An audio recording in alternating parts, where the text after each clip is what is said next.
Buckle up your pant legs, zip up your hats, and darken your data. It's time for Sounds About Light, a podcast about Kingdom Hearts Recoded. I'm Sam. I'm Drew. We took a week off because of problems. Yeah. What was it? Pete pushed you off a cliff? I spent all that time telling people to kill Pete, and Pete broke my arm. I was riding my bike to work, and then Pete jumped out in front of my bike, and I broke my arm, so I had to take a week off the show. So, I heard you said people should kill me just because I have back problems. How'd you like an arm problem? I didn't like it, but I'm doing a bit better, so yeah, I'm ready. That's good. Was he dressed as Captain Dark or Captain Justice at the time? Oh, definitely, that's a Captain Dark move, for sure. Okay. Yeah, he was in his funny little racer, and he pulled out of the parking lot in front of me, and I went flying over my handlebars. No, he hit you with this little go-kart? Yeah, he hit me with this little go-kart, yeah. Well, we're all glad that your elbow is mostly fine now. Yeah. Or on the way to being mostly fine. Yeah, it'll be a little while, but I can kind of use it again, so yeah. Fine enough to record a podcast. That's right, yes. I'm able to... My elbow can do all the things an elbow needs to do for a podcast. We're removing the elbow segment for this duration. Yeah, the test your elbow segment will not be there this week, but next week it'll be back. Yeah, this time you're going to have to make the Donald Duck voice with your mouth. That's right. Yeah, people don't know that's the real trick. It's really you're manipulating your hand over your elbow pit, kind of like for fart sounds, but you make a Donald Duck sound. But I'll just do it with my throat this time, I guess. That's fine. Yeah. Well, where were we? Because I watched this quite some time ago, as I believe did you. Well, if I remember right, Riku's got bugs in him. That's right. We left off on they put bugs in him. Who's to say if it's safe inside Riku? And then they went inside Riku. And it's not safe, but it didn't seem like it was that bad in there. Yeah, this felt like there must have been a lot of gameplay skipping, because basically what happens in this is that Sora just goes from world to world, and every time he walks into a world, it just cuts to Riku walking in and being like, "Thanks, Sora!" Yeah, I'm assuming he just had like some sort of epic fight with a giant Data Heartless, and then... Yeah, but that's none of our business. No. He's probably fighting like Data Captain Hook and Data... not Data Clayton, though. He's not there. Can't do that one. Not Dayton. I don't think that Neverland's in this either. That's fine. That's for the best. But yeah, the sort of central hub area that Sora goes into first is, I mean, it's basically just a black void that is Riku's datascape. Mm-hmm. Sort of speaks to his inner darkness, one could say. You could say that. I don't know that that's what they were going for, but you could say that. And Riku says, "Sora, don't be here. There's bugs. You gotta get out. They're problems." I think did he say he was gonna like lock himself down or something? Yeah, I don't know. That's fine. Yeah. Riku's hacking himself. It's fine. He offers Sora a mysterious orb of data that he says an unknown user added to Jiminy's journal. I didn't see this coming. No, and I had seen it coming because I've seen it before, and I had completely forgotten about it. Yeah, so someone snuck... Yeah, did we find out what this is in this episode? Because I don't think we did. Okay, good, because I was like, how's this work? How do you sneak something into someone's journal? I guess... I mean, it's easy as long as they don't have a Girl Tech voice lock activated journal. That's true. Yeah, Pete just reached into Sora's pocket at some point and scribbled some stuff in there, and that's what happened. Yeah, with Jiminy's it's a little harder because you need a really, really, really small pen. Oh yeah, Pete, there's no way Pete can manipulate a pen to write into Jiminy's little book. In this one rare instance, we might have to accept that Pete didn't do it. He did most stuff, though. He's the string puller behind the scenes for sure. Mm-hmm. But Riku tells Sora to figure out who put that data here, and if you can solve the mystery of the extra data, then the journal will be restored and everyone can go back home. Oh, that's right. I said Riku was going to lock himself down. No, this is what he said. He was going to dive into his own darkness, destroying himself along with the bugs. Would that destroy the journal, or at this point is Riku's representation of himself separate from the journal? That's a great question. Okay. So let's move on. Yeah, who the fuck knows? I have no idea, and the good news is it doesn't happen, so we don't need to worry about what would happen if it did. Good point. Yeah.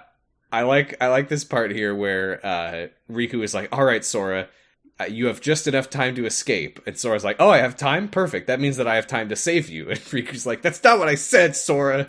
Yeah, that's some good Sora shit. I'm glad Data Sora's fun too. Yeah. But Riku relents, and he opens up a door to his world of memories, which is full of bugs. And he says, this part of the game is that you're going to go from world to world fighting enemies, and then the next world will open and you'll go. And there's not really much plot to it. Wow, that's so much different than the rest of Kingdom Hearts. Yeah. But it's with less plot, for sure. Basically, what happens next is that Sora goes from world to world. It's all the worlds that he's already been to. He off-screen fights some bug blocks, and then Riku walks in and they have a chat. Is this like a boss rush? I don't know. All right, cool. I have about as much context as you do for what we're seeing. Okay, well, I'm imagining a cool boss rush now. Boss rush. Yeah, Ugh. Could be a boss rush or like some kind of horde mode fighting off waves of bug blocks. I have no idea. It's the Zork section of the game, just to get a different kind of video game in there. Oh, that'd be fun. Yeah, it'd be fun. That would be in keeping with what little I know about Recoded. Yeah. But yeah, Sora goes into the Destiny Islands first, fights blocks, etc. Riku shows up and they hang out on the old Sitten tree. And Sora asks Riku about when he opened the keyhole here before, and Riku says, yeah, I did that to give you an opportunity to prove yourself with the Keyblade and to learn about the datascape. So that's referring to when the dark side showed up in the Destiny Islands. Oh, right, yeah. Sora is a little offended that Riku is the one who made him fight that big monster, and Riku's like, yeah, sorry. It seemed like a great idea at the time. He was, I mean, it's basically, sorry, Riku, but it's basically what Xehanort did to Ventus in Birth by Sleep. Damn. Yeah, it's true. I was sending you to the gym. He's a data Sora. He could just, I don't know, reconstitute or something. Yeah, I actually don't know what would happen if Data Sora lost a fight. Yeah, you could just make a new one.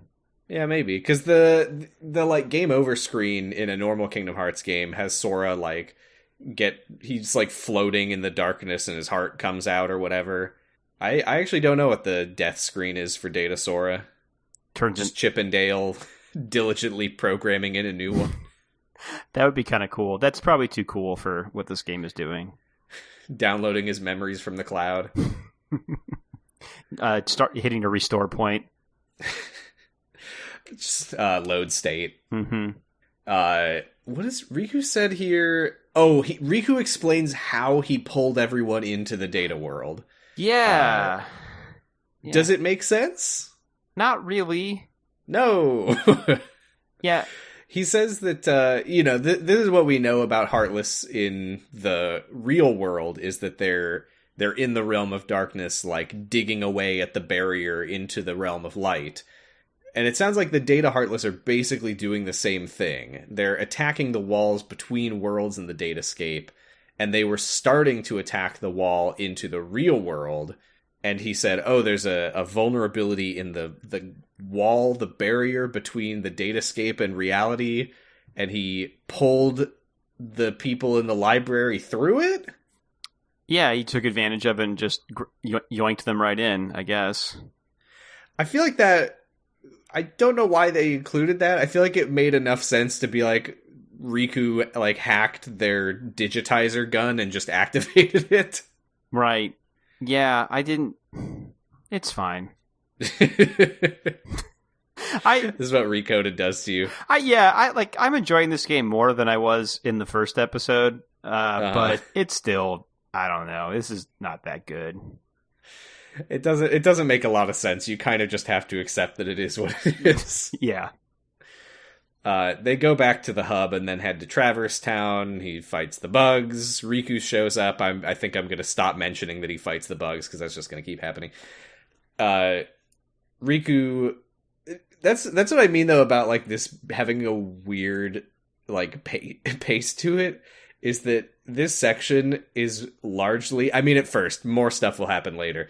But the beginning of this section, and I think this is a big part of why I was asleep through it when I watched it originally, is just Sora walks into a world that he's already been, and then Riku walks in and says, "Thanks, Sora," and then it just, like, cuts to them talking about something else. Right, yeah. Yeah, they just talk about basically just like Riku filling in a bunch of like gaps in our knowledge. Yes, and the one here is when we saw Riku before he had revealed himself in Traverse Town. He says, "I wasn't here being evil. I was actually keeping an eye on Huey, Dewey, and Louie to protect them from the Data Heartless." Yeah. And again, Sora's like, "Why didn't you just reveal who you were at the time?" And Riku says, "You needed to be tougher." Oh, yeah, I think he said, like, he was preparing for the possibility that Sora wouldn't be strong enough and that he would have to take care of everything. Right, yeah. But Sora quotes Donald and Goofy and says, "I like getting dragged into your messes, so stop apologizing." It's kind of sweet. Yeah. Yeah. Now we're in Wonderland. Riku immediately arrives and apologizes again. Yeah, Sora's like, for the love of God, can you stop? It's literally the Riku apology tour. He is going on an apology tour. Yeah, they're touring worlds and he's apologizing in all of them. I'm going to apologize on the Destiny Islands. I'm going to apologize in Traverse Town. Yeah. Next time I mess up, I'll do that. I'll take someone on a vacation and just keep apologizing the whole time. Just imagining Riku, like, plugging this tour. He's like, if you're in Wonderland on the 14th, I'm going to be apologizing there. I'll be there with Sora, and then I'll be apologizing at the Cave of Wonders in Agrabah the next night. We've got a lot of tickets available in Deep Jungle. God, I hope someone shows up there. But a lot of tickets available for all of them, to be honest. No one's really buying these things. What is he apologizing for this time? Oh, nothing in particular. I think he's just apologizing that the bugs are here. And Sora's like, again, stop doing that. Mm-hmm. I like this little scene, because this is the one where Sora talks about getting shredded. Oh, right, yeah. He's like, "Oh, I've been on this amazing adventure because of you, so stop apologizing, etc." And what does he say? He says something like, if you ask me, Riku, you've gotten stronger through all of this, and I know that you won't give in, right? And then he laughs and says, "Sounded pretty good, right? You're not the only one who's grown through all this." Yeah. I mean, Sora is still a child, even if he's made of data. He's getting better at inspirational quotes, though. That's right. The machine's learning. And then Riku calls him a half pint, and Sora says, "Don't think I won't remember that when I'm taller than you." And then, of course, Riku does the classic move of starting to say something and goes, "Oh, wait, no, I'll tell you later." Which is weird, because that's a move that you usually do, and then you never get a chance to say it, but right. He does tell him later. Yeah, right. It's usually like you say it on your deathbed or something. It's like, Riku, you're already on the apology tour. Just kind of do it, man. Yeah. Next, we go to Agrabah. Riku says, "Hey, remember when I came here with Mickey to save you?" And that didn't work, but that's fine. Yeah. Sora says, "That's how I know that everything will work out, because you got kidnapped and I lost the Keyblade, but I got it back and we got you back, so you're going to be fine, therefore." Yeah. And Riku says, "I envy..." He really owns Sora here. He says, "I envy you. You've got a simple world." And Sora asks if that's a good thing. And he says, "Well, I envy whatever makes you think it could be." God damn. Damn if it isn't true, though. Sora's superpower in some ways is just how empty his head is. Yeah. Because, like, most heroes, if they had to stop and consider all the things happening to them in this series, wouldn't be able to, like, continue. But Sora's superpower is being like, I don't know, fuck it, I'll just keep going. So, Yeah, we've seen Sora's dive to the heart, but we will never see his dive to the brain. It's just not worth it. Yeah, that's where true darkness is.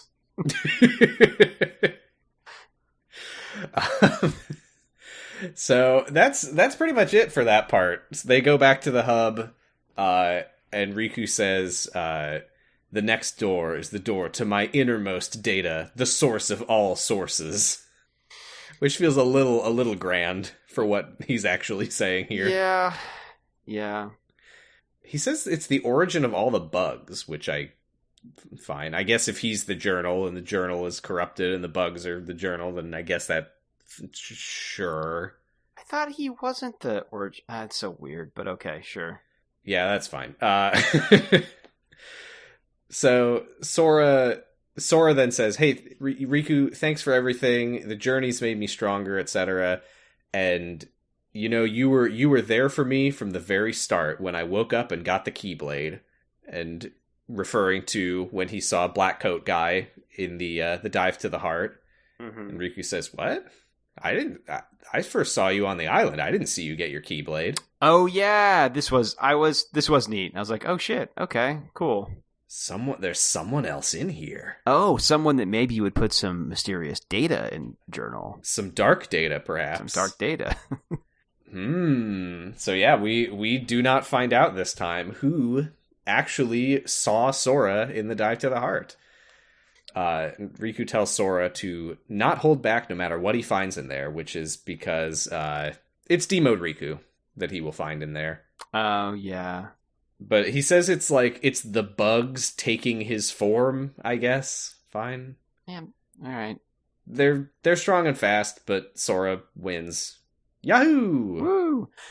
Think about I wonder, I guess I'll have to figure it out, but the person in black we saw, I'm wondering if there aren't that many Black Coat people left alive outside the journal, so I'm wondering if it's just something as easy as like, oh, that was Data Zenmus or something.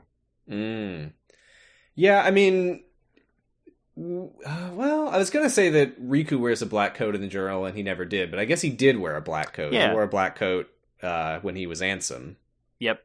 Actually, he wore a black coat when he was Riku in Days. Huh? Yeah, Mickey and Diz gave him one before he got Ansemed.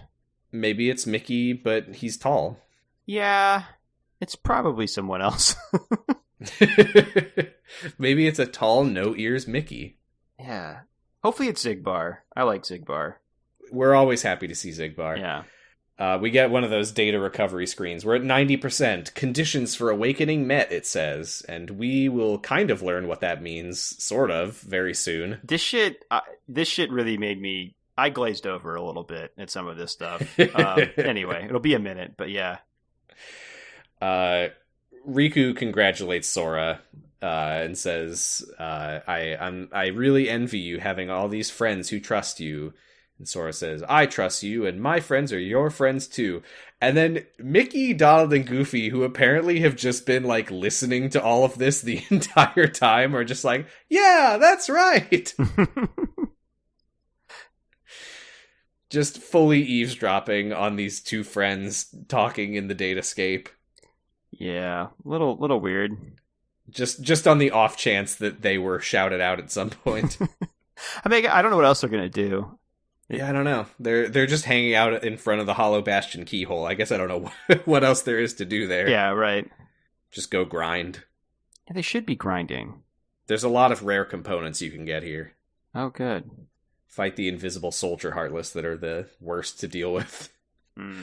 But oh yeah, then there's a datascape earthquake and a data quake. And Riku, I mean, this doesn't ultimately really matter very much, but Riku's like, Sora, you gotta get out of here now, before the way back closes! And he sends Sora back out and says, thanks for everything, Sora. And Sora returns to Hollow Bastion, and then Riku just gets up and is like, thanks, Sora. Yeah, what was any of that? Maybe there was gameplay between these things. I guess that's possible. I don't know. Yeah. It was some real nothing stakes for 5 seconds. But then Riku thanks Sora for debugging him. He opens up a portal back to the real world for Mickey, Donald, and Goofy, and Jiminy, who I had legitimately forgotten was here. Yeah, I usually do too. But Jiminy's like, oh, it's a little sad having to say goodbye to the world of my own journal. What a wild ride it's been, or whatever. And Sora says that they can come back anytime, which is very strange to imagine. Right. Just anytime real Sora is like taking a break on his adventure, Jiminy just like goes inside the journal. Well, I mean, they got the computer. Yeah, it seems bad in here. It seems like you wouldn't want to go back in here, but yeah, come back anytime. Yeah, I mean, we've only seen it in corrupted by bugs form. Yeah, people are showing. Do you think that Jiminy could just write in whatever he wants and then digitize it? Oh, weird. I guess basically just make a journal holodeck. Oh, I don't want that. He's like, and then we helped Tarzan, and there were no copyright issues, and then he can go into Deep Jungle. He's like, and then there was all the hot cricket ladies. Also, these hot cricket babes surrounding me. And that would be just like the holodeck. You don't know, because you've never actually watched Star Trek, but yeah, that does happen. I've watched some Star Trek. I don't know if I've actually seen any holodeck episodes, but I get the concept. Yeah. It's a place you go to put hot cricket ladies. Oh, I didn't know that it was entirely about crickets. That's right. Yeah. It can make everything, but everything has to be crickets. Or is this a B-movie situation, and for some reason, it's okay for bugs to interbreed? Yes. That's probably an episode at some point. There's a lot of Star Trek. There's just so many episodes of Star Trek that has to have happened at some point. The episode where they all watch B-movie. Yeah. The episode where Jiminy gets his journal and writes in, and then I met Barry B. Benson, and he was my B boyfriend. Yes, I'm a connoisseur of of old Earth. One of my favorites is the B movie. Is that your Seinfeld impression? Yeah, it's my Seinfeld impression. I assume that was Patrick Stewart. Yeah, I'm not the best at impressions, but you get the gist. That's not true. We do the perfect impressions every week on the podcast. Yeah, I do one impression with my elbow pit, and that's it. Riku, he does it again, because... Oh yeah, first of all, Donald and Goofy say that they'll come back with everyone else, which is even weirder than it already was. Right. The idea of them bringing actual Sora and Riku here and digitizing them to meet their data selves. I think I would hate that, but... Well, I'll just spoil it right now. That has not happened. I guess I can't guarantee that it will never happen, but it hasn't happened. All right. Sora would love it, though. Like, Sora would. Oh, sure. Yeah, I would hate it, but Sora wouldn't. A data self is just a friend you haven't met. That's right. Until you've met them, then they're a friend you have met. But then it happens again because Riku is like, oh, that's right. I wanted to tell you. You know what? Don't worry about it. I'll tell you once you're back out. He did it twice. Yeah. Yeah. I wonder if this is like a result of because I don't know that we've really addressed the fact that Coded originally was like an episodic game where they would like release a new chapter once in a while. Oh, so they're like stringing you along a little bit. Maybe. I don't know though, because I'm pretty sure that this whole part here is one episode. I don't know. Got it. But they say goodbye and they go through the portal. Chip and Dale are here and they say, oh, thank God you're back. And then Riku appears on the screen and says, I guess Sora and I are done for now. And they're like, what do you mean? And he says, well, because the journal is restored, I'm gonna get reset and Sora's gonna get reset. Okay, this doesn't make any sense. Well, yes, this is the thing I talked about last time where I'm like, does Sora exist in every state that he would exist in throughout the entire journal all at once? Like, it is really weird to think that you have a reset state or anything, in a linear story that's made into data. Yeah, I don't really know what this means, but I do have a note, an explanation from Nomura that don't get your hopes up. It's not satisfying, but okay. I do have it later because there's... Oh, wait, is that next time? Oh, it is from next time. Shit. Okay. Well, don't get your hopes up about it anyway. It's not going to make any sense. But the gist of what's happening here is that apparently the fact that they were created in the datascape to serve a particular purpose means that once they've accomplished their objective, they just get reset back to normal data? That's not what they said, though. Is it not? He said the journal is going to go back to its original state. Everything else will be reset. The whole adventure will be erased from our memories. Yeah, I guess it's just different than saying we've achieved our purpose. The computer's going to like reset us. That I don't know. They just feel like different ideas, but sure. Yeah. I don't know. But everyone's sad about it except for Sora and Riku. Sora's really chill about it, considering that I feel like he should be a little sadder to lose his memories of his friends. He just doesn't. He doesn't get it. He doesn't understand. No, he says, Riku explained it to me. I know it's not what we would all want, but if that's the way everything is meant to be. And Jiminy's like, oh, but it's such a shame that you'll lose all your memories after everything you did for us. And Sora's like, whatever. I won't know. Who cares? He says, like, we'll still be here, even if we don't have our memories. Our adventure may not be found in the journal, but you'll always find us in our hearts. In your hearts, rather. And then he says, just remember me and Riku, and then who knows? I mean, fair enough. We know that memories will float around, you know. Just keep it vague. Unchained in our hearts or whatever. Something might happen.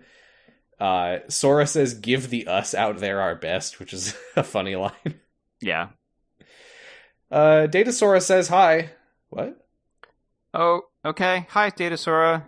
Is that a friend? Hey, Riku, my journal wishes you the best. Oh.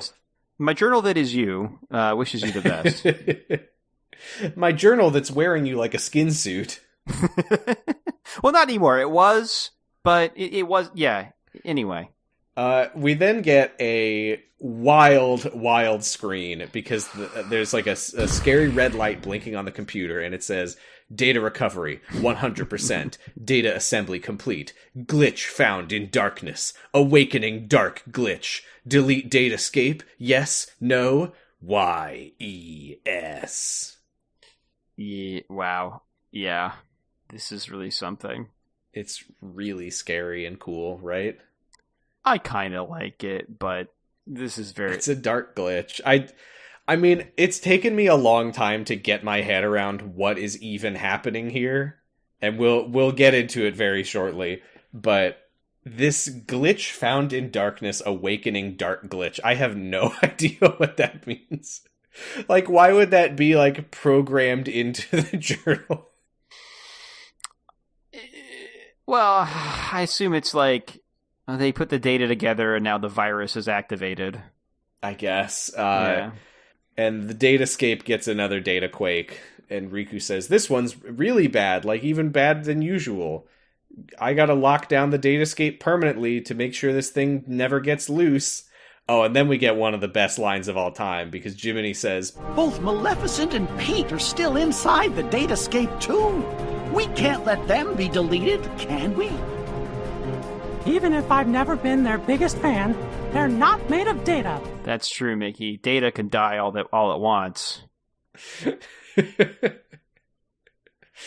Oh my god. And Sora says, I'm gonna go save Pete and Maleficent. And he jumps into the keyhole, and Pete and Maleficent are fighting a data dark side, and Pete is ready to give up. But Maleficent says, any less of an opponent than this would be an insult to me. That's some good and Maleficent stuff. We love Maleficent. God, there's some Maleficent stuff later that I cannot wait to talk about. Yeah. Sora appears and realizes that this dark side is the same one that he fought on the island. He had assumed that it was destroyed, but it fell into the same dark portal that took him to Traverse Town. Didn't we just establish that Riku brought it there to fight him? Riku didn't, like, bring it there. He just opened the keyhole that Sora went into to fight it. Because he fights all the, like, bosses in the keyholes. He just brought Sora there. Okay, got it. Yeah. but it's very strong. It's way stronger than before. So Sora tells them to get to safety, and Maleficent is like, "I will never take orders from you." And Pete is leaving already. Yeah, I just wanted to be a hacker. I didn't want to fight these Heartless. That's a very reasonable expectation to have about hacking. It is. How often does this happen? All the time. It's not his fault. All the time, you know? The dark side, like, swipes at them and they just disappear. I don't remember in what way they disappeared. Yeah, me neither. But they're gone for now. Mm-hmm.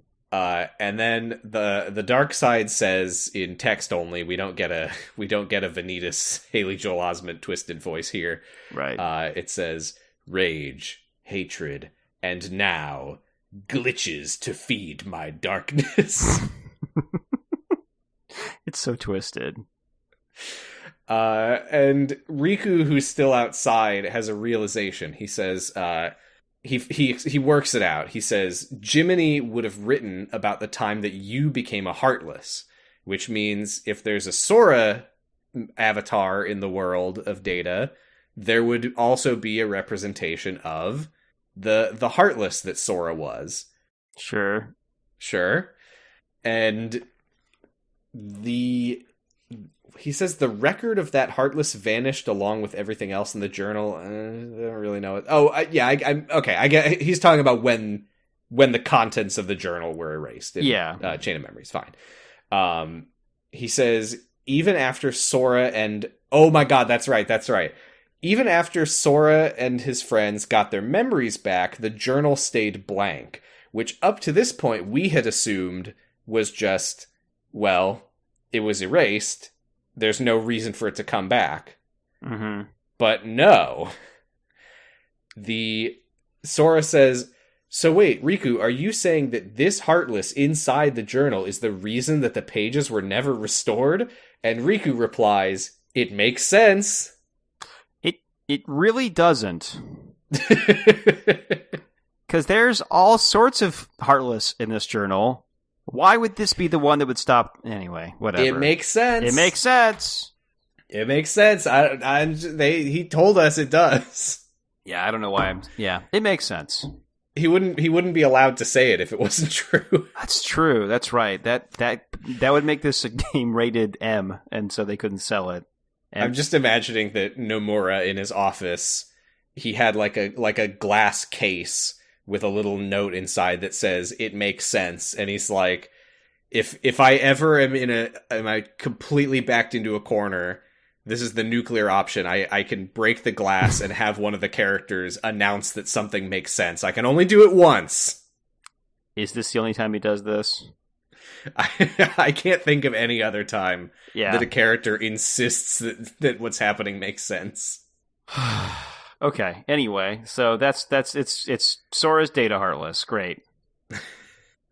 I mean, that I'm fine with. I don't understand, like, the idea that Sora's Data self has been going on an adventure and getting stronger, and meanwhile his Heartless, like, I think that's kind of cool. Yeah, that's all right. The idea that the Heartless in the journal, I mean, it comes back to the constant problem that I have with Recoded, which is I just can't get my head around the idea that before the journal was digitized, there were people inside of it doing things, you know? Right.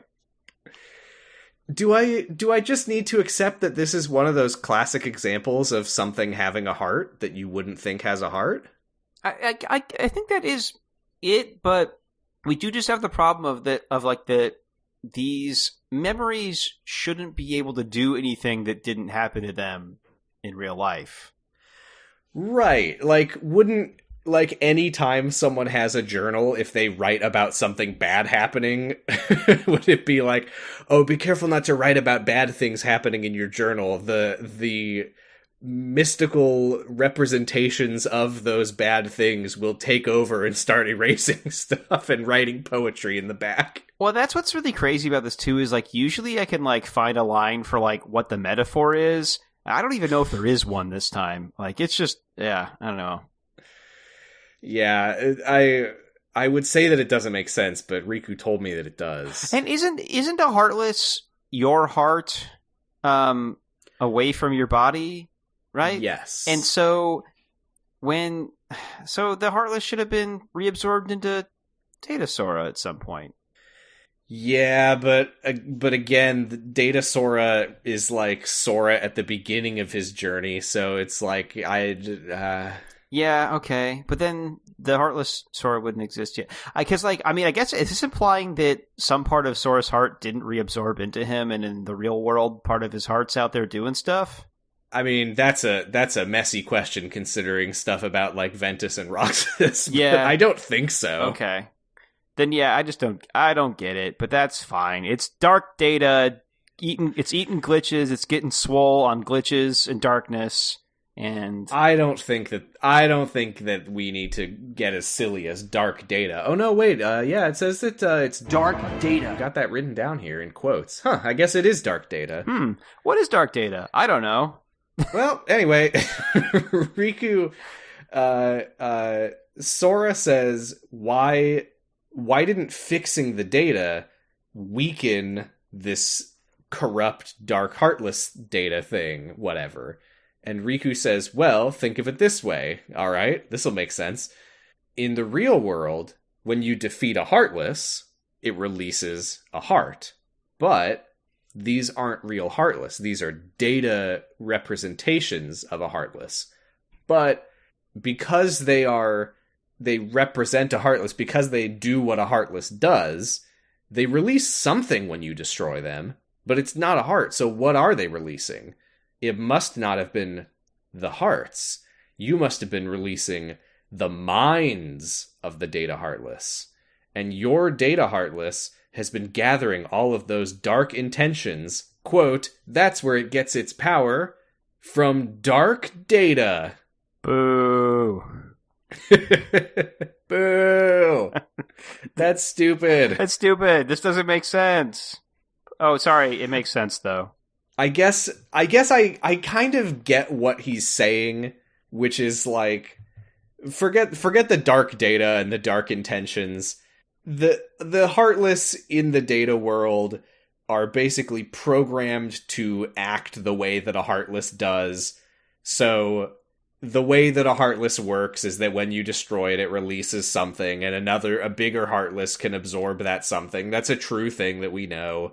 So they're going through the motions of releasing something from a heartless, and something stronger absorbs it.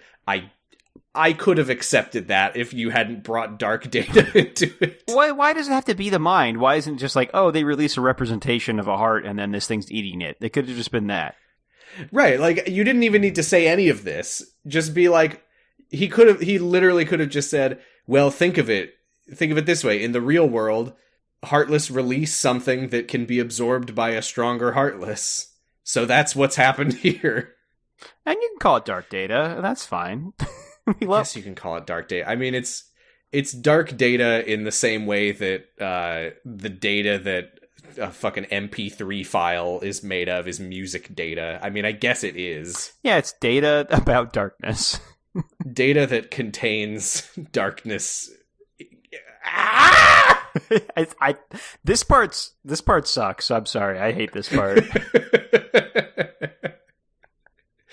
Sometimes coded just makes you want to scream. Yeah. I'm still having fun with it, but Jesus Christ. Yeah. I mean, does dark data come up in another game? No! Okay, then good. I feel okay then. I feel okay then. I don't even think... Here, let me check the wiki. I don't think it even has an article on the wiki.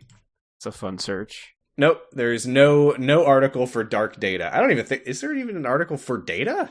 There's not even an article for data on the wiki. The people who run the wiki are like, whatever's going on there, it's none of my problem. Yeah, the best I found like a really long Reddit post about it, and that's it. So, yeah, yeah, those are gonna happen. Meanwhile, in the middle of this conversation, the giant heartless is just standing there, just listening to this. It's taking his time. I'll let you, you work this out and then we can fight. And Sora says that he'll fight it so that it doesn't get into the real world. And then he fights it, and we just skip to after he beats it. That's fine. And then the dark side says even more of the same thing from before. It says, rage, hatred, glitches to feed my darkness, and soon, hearts to sate my hunger. And then it becomes a shadow version of Sora. And then Sora beats the shadow version, but then the dark side reappears, so whatever. Nice try, loser. Great. But then Sora tries to attack the dark side, but his Keyblade disintegrates, and he says, no. But then Mickey appears and says, yeah, I went back in. I got you, bud.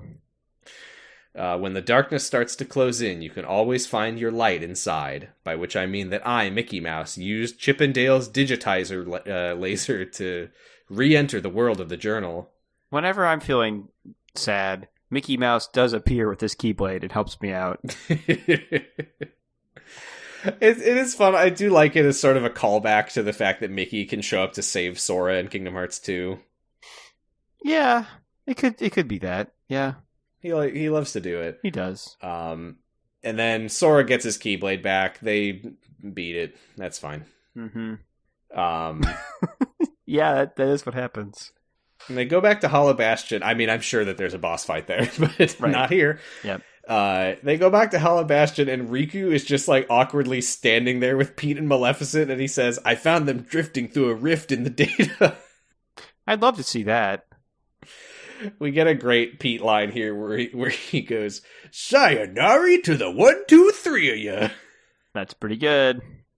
And then Riku like escorts them out. Yeah, get out of here. I will show you the door. Yeah. Please leave.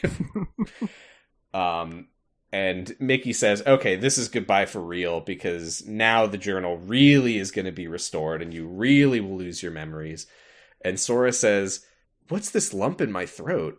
Is this a glitch? Aw.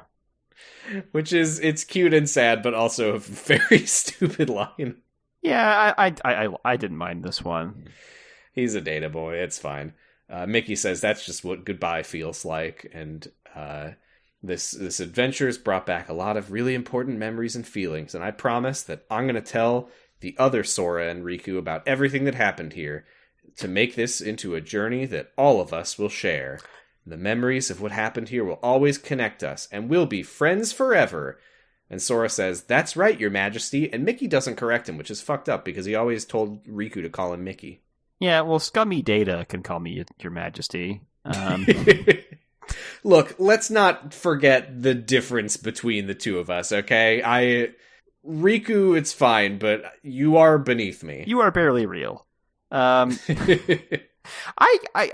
trying to... I would like to be in Sora and Riku's shoes when Mickey tells them the story, and they go, okay.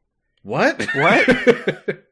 And then the Heartless had a bunch of dark data, and it found a glitch, and then you had to fight it, and it became a Shadow Sora, and then it became a Shadow Heartless. I don't think Riku would even stick around to listen to that whole story. Well, we see Sora and Riku reading the letter at the end of 2. Oh, yeah, that's true. And they're smiling pretty big. They love it. They're like, this is awesome. I wish I had been there to enjoy this great story. Oh, yeah. It makes sense, was written on the top of the letter. Yeah, the following makes sense. There's a part where it's like, and then Riku and Sora figured out that the Heartless, blah, blah, blah, which makes sense. Sora's like, oh, that makes sense. It does make sense. That sounds like it makes a lot of sense. So we go to Maleficent and Pete, who are like walking through this sort of void that I guess is like the edge of the datascape as they return to the real world. And Maleficent says, well, one thing has become clear. Why the world that they call the Data-Escape seemed so familiar. A book known as the Ancient Book of Prophecies. It's said to be capable of transcribing events that have yet to take place. Okay. What do you think of that? I think that I don't care about it. Oh, well, you better start to care about no. it. Pete suggests if we get the Book of Prophecies, we'll have the power of all knowledge that there could ever be, and we'll be able to take over all the worlds. And Maleficent says that, according to the legend, the Book of Prophecies can conjure worlds of beings and powers that are yet to exist. And Pete says, that just sounds like fairy tale stuff. Too good to be true. And she says, why can a fairy tale not be true? Which is very fitting, right? Considering that she is a fairy. Right. That yeah, her life is. I would imagine that's pretty offensive to her. I was like, her life is a fairy tale, literally. My life is a fairy tale for real. Yeah. me with Pete in the datascape. But she says, wouldn't you agree that the legend of the Book of Prophecy is very similar to the datascape?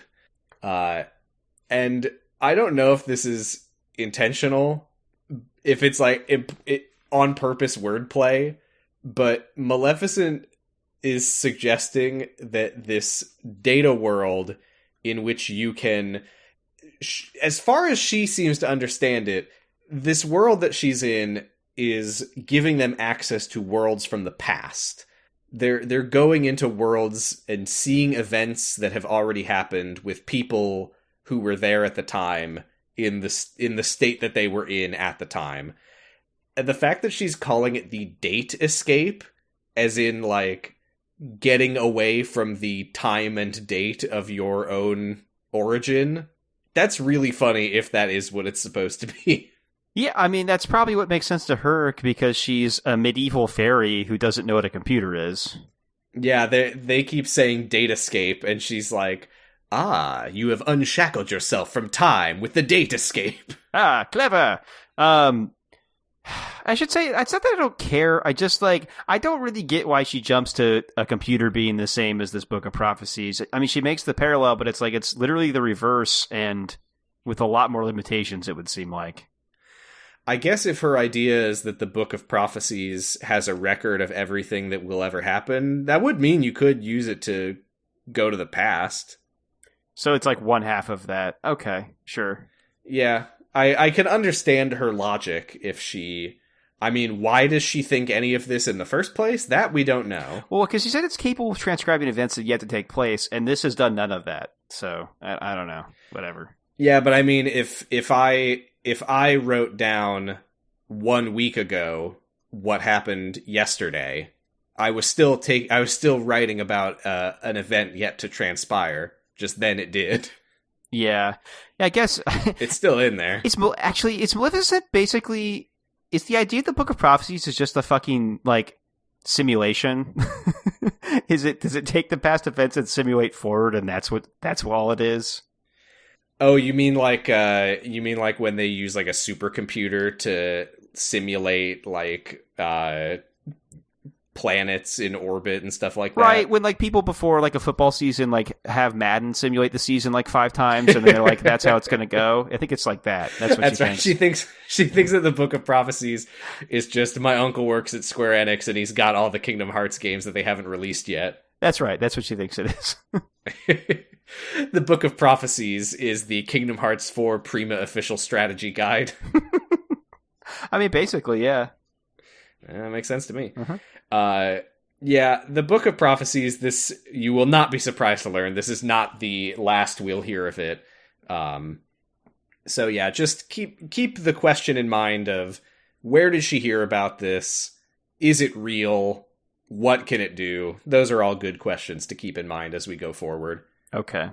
But yeah, she thinks that in the same way that the Book of Prophecies can allegedly let you visit the future, this date escape lets you visit the past. And she says maybe there's a link between their so-called journal and the Book of Prophecies, and we should look into that link.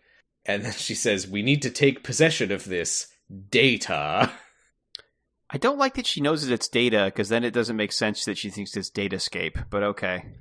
Yeah, I mean, I guess she thinks that data is a word that involves time. Oh, okay. She just doesn't understand the concept of the word data. All right, that's good. Yeah. I think she's heard them say the word enough times, and they're like, "It's made of data. It's made of dark data." She's like, "All right, I don't know what the hell you're talking about, but if this is the datascape, then the data must be something to do with the date." Yeah, it's the time. Okay, got it. Great. We need to take possession of this dark time. No, that sounds cool. We go to Sora and Mickey, who are standing in a void. I assume that the idea is that this was Hollow Bastion, but the data is being reset, so the world is kind of blanked out around them. Yeah, I think so. But they smile and shake hands, and Mickey leaves through a portal, and Sora locks it with his Keyblade. And then they return to the castle, and Chip and Dale call them over to the computer, and we see a little cartoon Sora jumping up and down on the screen with the words, "Thanks, guys!" I did love that a lot. That was good to see. That's great. Yeah. It does remind us of Tron. Does remind me of Tron. It doesn't make a whole lot of sense, but great. If I'm not mistaken, the art style that this little cartoon Sora was in was actually a little reference, because in the original Coded, there was some sort of like online multiplayer element to it where you could make a little avatar of yourself. Okay. Yeah, and I think this Sora is the same art style as that. Yeah, that's it for this part. Next time there's going to be a weird feeling of like soft reboot next time.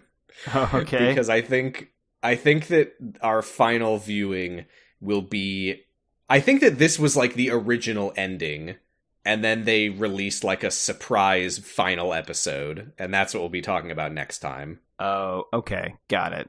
Yeah, actually, I think a lot of what we saw this time even was not in the game originally. I'm pretty sure all the Maleficent and Pete stuff is new to Recoded. Got it. Which is weird, because it kind of, I feel like it's rare in this series that they will like make something no longer canon. But yeah, the original Coded is not canon anymore. Oh, that's fascinating. Yeah. This is Wish Us Duck. Okay. This is a segment where we try to sound like Donald Duck. Do we want to say something about Dark Data? Let's see. We could do maybe one of Data Heartless Sora's quotes. You could say, "Rage, hatred, glitches to feed my darkness, and soon hearts to sate my hunger," which is pretty long. That's classic Donald. We could just, we could just say, "Rage, hatred, and now glitches to feed my darkness." Maybe if you want to take the coward's way out. I'm saying all those words. Okay, fine, great. I'll do it too. Let me rev up my elbow. I haven't done this in 2 weeks. Yeah, same. Wah! No, that's Wario. All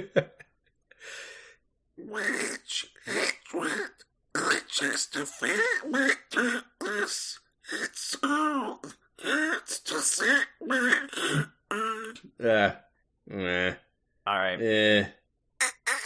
I thought it was all right. Whoa. Okay. I know, right? Oh, apparently we gotta wrangle Donald. You can't take a week off, I guess. You really can't. and someone must be doing it 24/7. All right. What the fuck? Oh no, I've lost it entirely. Uh-oh. All right, let me. All right.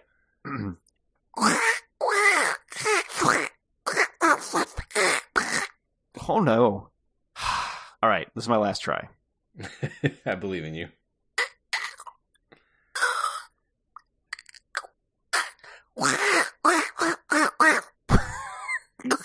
I can't do it at all. Oh no. Which words was those? It was the first two. Well, hey, this segment is an honest journal, if you will, of our progress, and no one said the progress always had to be forwards. Yeah, sorry, I got a lump in my throat, and it's Dark Data, and it kept me from doing the voice this week. There's a glitch in your throat. Yeah. Wow. They put bugs in you. Oh, no. Okay, well, oh. That's fine. This is all part of the journey. That'll just make Right. it more triumphant next time when you do a perfect Donald Duck voice. Well, and it's like, it's like we said at the beginning. I said we were just doing it week to week with no practicing, and that's what we're doing. So that's right. Yeah, I noticed your brother's been very mean to you on your podcast whenever he forces you to do Donald Duck voice, and I'd like to hear him try, basically. It upsets me that he is actually not bad at it. Oh, really? Oh, okay. I'm still catching up, so... Yeah, but I appreciate you defending me. I do agree that my brother is very mean to me at all times, and I've certainly never been very mean to him in my entire life. No, you're so kind to him all the time. I don't know if we have an official name for our Kingdom Hearts fan and wiki segment just yet. Oh, yeah. We should, yeah. Sorry, I broke my arm and I couldn't think about it anymore. Oh, Morg suggested dive to the wiki. That's not bad. I feel like it's not quite there, but I like it for now. I'll keep brainstorming. It's tentatively called dive to the wiki, though. Yeah. This is the dive to the wiki. Here we go. I'm currently looking at Nathaniel Kuroshia. Can I look at Nathaniel Kuroshia, or do I just have to... Oh, you already are. Oh, well, yeah, I am looking at him. That's true. He looks he looks a little bit like somebody's fan drawing of Sosuke Aizen from Bleach, but I'm sure that's a coincidence. Well, I like that there's a citation immediately after his name. Nathaniel Kuroshia brackets 1. Oh? Oh my god, it's not a citation, it's a footnote. Nathaniel's last name was originally Dreadbane. It was a name I picked for Pirates of the Caribbean Online. What? Did that exist? Man, this is a fucking great wiki post. Now I got Pirates of the Caribbean. Wow, this did exist. Yeah. 2007. Can I play it? I see that there's a result for Pirates Online Relive the Legend, the Pirates Online Retribution Project. I don't think that's what Retribution It says Preservation Project where I'm looking at it. Really? It says Retribution Project on my screen. What the hell? Play game. Oh, well, the website is down. Oh, I can download this game for Windows. That seems iffy. Wow, this ran from 2007 to 2013. Oh, I'm glad to see there's some maintenance done recently on August 17th of 2023 that Red Fury now applies to range attacks as suggested by the effect description. Thank God. Thank God. I'm so glad that we're patching this. Yeah. Wow. Huh. There's fans of everything. Yeah, there truly are. Anyway, it was a name I picked for Pirates of the Caribbean Online with its 3-part name system. I changed it to Kuroshia due to some feedback from the Bleach fanfiction wiki. For the record, Kuroshia is the Japanese word for like a hitman. Nathaniel Hitman. Nathaniel Hitman is the main protagonist of Kingdom Hearts Arcana. He is the head of the Kuroshia noble family and captain of the Kingdom Guard, as well as the first Soul Reaper to wield a Keyblade. Bleach. He is the current master of his son Zane, and the former master of Ericus, Xehanort, and Braig. Sorry, when I hear Zane, I just think of my brain not working. The guy from One Direction? No, I think of that game where you're playing like an old style BBS cop. What the fuck is that game? Hypnospace Outlaw. I just think of Hypnospace Outlaw. Oh, yeah. Yeah. Is Zane the cool kid who's like bullying people? Yeah, the one that made Slayer X, the Terminal Aftermath. Yeah. Nathaniel, he's 1,000 years old. He's from the Soul Society. He's got his Zanpakuto, his Hyuchishi no Otome, and his Keyblade, the Court Guard. He is alive, which is good. Do we have any quotes from him? That's the only thing I care about. I'm seeing something special in his relationship section. Ooh. One of his relationships is with Flint Lass.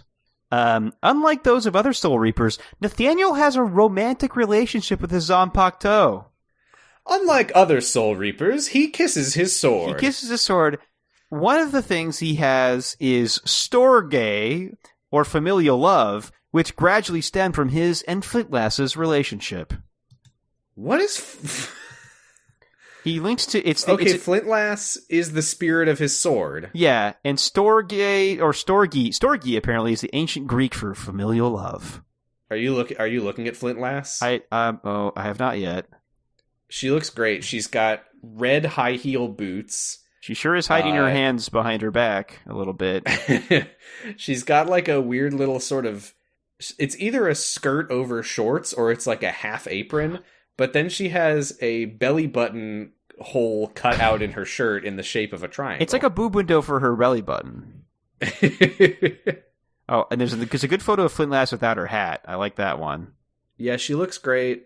No quotes from her, unfortunately. Oh, it's a combination of cutlass and flintlock. Yeah, because it's like a pirate thing. Hey, look at the gallery, and you'll see a connection to the greater Dive to the Wiki universe in here. Oh, she's hanging out with Troyes Nix-Etienne. I mean, who wouldn't want to, you know? That's true.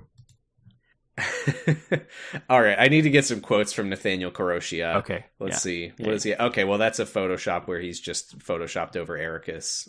Disrespect.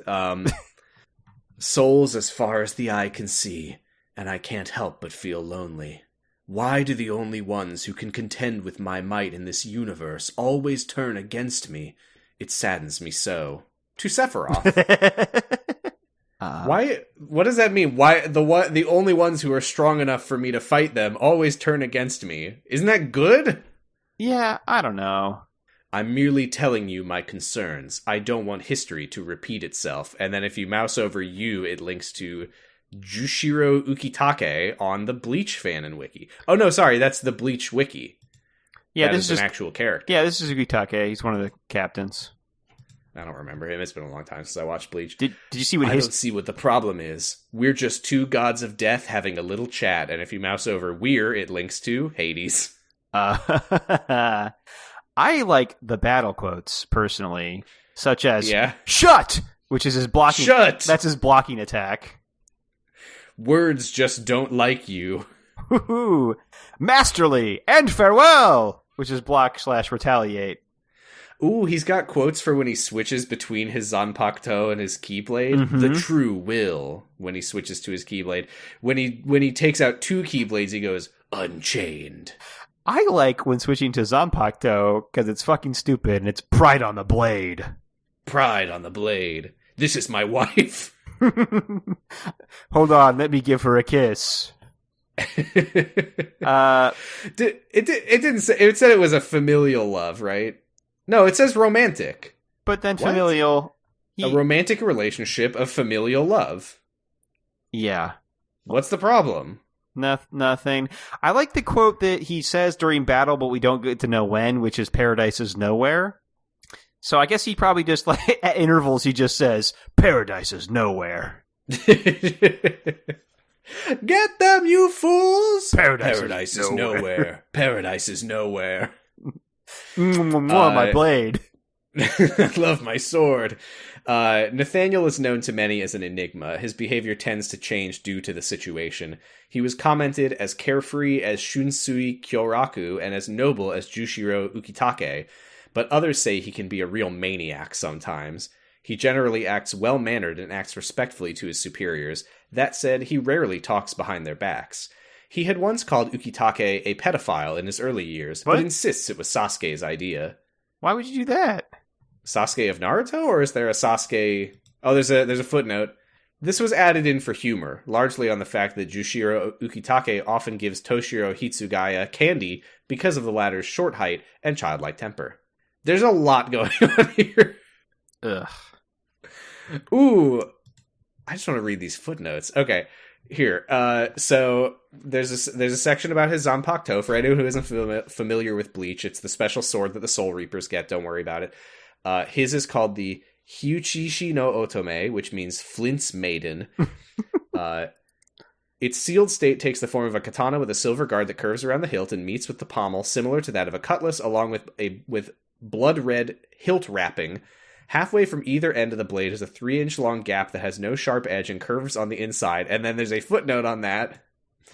I have a plastic cutlass I used once for Halloween with the apostrophe, the way that people used to write it for some reason. The blade is flimsy, so when I tried sword fighting with someone, a piece broke off. That curved shape is where I got the inspiration for the Zanpakuto's unique design.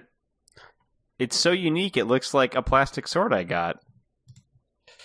I wish I could see what the sword looks like, but it just takes me to the article for the girl. There's a picture of him holding a blade, but that is just Ericus's blade, right? Pretty much? I see one of him holding Ericus's keyblade. Yeah. Oh, right. Okay. Did you read the quote? It is an original keyblade. Okay. But... Did you read the quote at the top that Nathaniel said to Ericus? Oh, I don't know if I did. What was it? Everything creates a shadow. If you want light to rule over all, then you must rid the world of everything else. Oh, so in this fiction, he was the one who made Ericus be such a hater of darkness. I guess so. Wait, we've got this. Sorry, I thought that this was prequel stuff. I didn't realize there's journal entries for what he was up to during the games. Yeah, he also has a... Yeah. Oh, these are journal entries for, like, when you meet him.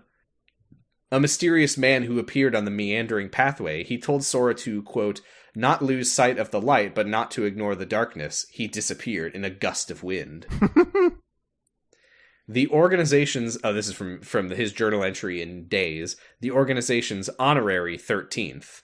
He controls the samurai nobodies. Oh, this is a Roxas erasure. And has a soul stronger than the others. He claims to assist the organization in completing its goal, but it seems he has his own agenda. Just what could he be planning? What could he be planning? There's way too much here. We can't read all of this right now, but I want to. Yeah, I just found a Spartan that's in Kingdom Hearts. Like from Halo? Yeah. Yeah, so... I guess it could... Oh, Nathaniel Koroshia also invented the black coat. That's nice. Yeah. Destiny's Reach. That's the name of the Spartan? Master Chief Petty Officer No 00A. Destiny's Reach. I don't think we have time for this one. Oh, no, sorry. Destiny's Reach is a separate game, I guess? Yeah. I don't know. Maybe I'll talk about this next week. Oh, man. Okay. There's a trivia note here that I have to read because I'm looking at it. All right. Unlike the other characters Malevolence creates, she is the only one based on Halo. Yeah, I bet that's true. Thank you, Malevolence. I can't wait to learn more about Noe 00A. Mm-hmm. I don't know if it's Noe or No. Probably Noe, given the wiki. Well, I can't wait to... This character's so fucking cool! It's so cool. Anyway, okay, I need to close this tab or I'll look at it forever. I think that's it for this week. Yeah. Next week we're going to finish Kingdom Hearts Recoded, and then we will be moving on to, I think Dream Drop Distance? Maybe? I'll have to look up what came out when. I think it's Dream Drop Distance before we're going to do Union Cross, the mobile game, but I'll have figured that out next time. Okay. We don't have any questions this week, but as a reminder, if you do have any questions, you can send them in anytime to cohost.org/soundsaboutlight/ask. We are on co-host at Sounds About Light. I am on co-host at Positive Stress. And you can listen to my other podcast, Dr. Huh, where we just watched a good until it's not episode with the 12th Doctor called Smile. And next time we'll be watching an I don't know how good it is episode, also with the 12th Doctor, called The Lie of the Land. You can find me on co-host at Achilles Heelys, and you can listen to me sometimes on the F+. And as your credit, go listen to the lottery episode of the F+. It's very good. You gotta listen to the lottery episode. You'll win every time. It's got all the best numbers. There's so many good numbers in it is the thing, and so the numbers are really good. And what I like about it is that they give you so many numbers that if you wanted to play all of them, it would only cost you all of the money that you have. But think about when you would win the lottery, though. Ooh, that'd be good. Yeah. Yeah, so listen to that and you will win the lottery. It's true. Can we say that? Yeah. I guarantee it. Disclaimer, if you listen to that episode, you will win the lottery. Yeah, I don't know why more people don't listen to the F+. We're hosted on noisepace.xyz, where you can listen to other podcasts such as 0 to 0, who I can now legally say are watching the Spider-Man tokusatsu. You can check out Prime Cuts about Transformers. You can check out a new podcast with Helga and Joe talking about The Prisoner called Local Service Only. Oh. I've seen that show. Have you? No. All right. Well, it's good? It was a long time ago that I watched it. I don't think I fully understood it. I was pretty young to be watching something surreal. Whoa, this is old, too. Okay, looks neat. Yeah, I took a science fiction class in middle school, and we watched The Prisoner. That's wild that was a choice, but cool. Yeah, it was cool. Yeah, I liked watching The Prisoner. I don't know if I fully understood what was happening. If only there was somewhere that I could go that would explain it to me. That'd be great, but probably not. Oh, the podcast Local Service Only on noisepace.xyz. Wow. Now there's an idea. Yeah. Well, he's not in this game, but he's forever in our hearts. Xehanort, we miss you. We love you. We keep your spirit alive every week when we say Keyblade. Keyblade.